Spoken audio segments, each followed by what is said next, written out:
že máme malé dieťa. Čo iné by som mohla robiť a vedela by som mi poradiť. Podporou manžela a s podporou rodiny ja budem zase sprevádzať. A vlastne nesnažím sa predávať. Dosť dobre mám akože prejdenú oblasť medzi Rio de Janeiro, do ktorej každý človek proste chce ísť, a São Paulo, Doria, chce si zažiť Rio, chce si zažiť karneval, za športom, formulu do São Paula, celé to pobrežie, vodopady Iguazu, safari, že je tam 10 miliónov krokodílov, 5000 jaguárov amerických. Prídeš do Ria, na známej Copacabáne, na známej pláži Ipanema. Rio de Janeiro je dosť také hornaté. No to je prvá otázka, akože, ktorú sa ma cestovatelia pýtajú. Ja by som povedala, že netreba sa báť, ale treba byť obozretný. Keď idú ľudia na pláž, na tú Copacabánu, tak nebrať si príliš so sebou veľkú hotovosť. Dávať si treba pozor na motorkárov. Potom nechodiť do maličkých ulic, alebo v noci napríklad chodiť Uberom. Je to iba kilometr, tak sa prejdem po týchto uličkách. Nie. Najčastejší prípad, že ako sa vám proste niečo stane. No tak táto téma je vynikajúca, akože na ďalší rozhovor na 3 hodiny. Keď chodívame do Rosine, čo je vlastne najväčšia favela v Južnej Amerike, tu bývajú veľmi chudobní ľudia. Ak niekto tam začne kradnúť, tak môže veľmi ľahko prísť o ruky, alebo proste byť vyhostený, alebo zmiznúť. Paradoxne, favela je bezpečné miesto pre život. A nežije sa tam úplne ľahko, pretože tým, že je tam veľa ľudí. A tých odpadkov je tak veľa, že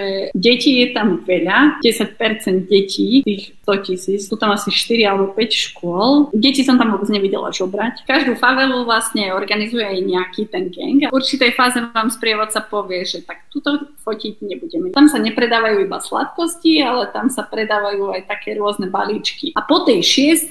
tých stolíkov je tam oveľa viacej, aby sme mohli nahrávať, takže som musela vybaviť bodyguardov. Museli sme dať vedieť vlastne šéfovi favely, ukáž mi tú kameru. Toto, vymazať. Potom povedal ďakujem a odišiel. Kde je niekde povolená 50, tak v noci, akože v Riu, kľudne tí ľudia idú 120 a nezastavujú ani napríklad na tú červenú. To je takou príležitosťou, kedy by mohol niekto niekoho okradnúť. To, že tá krajina dokáže fungovať, ľudia sa dokážu proste k sebe správať pekne. To je krásne poznanie.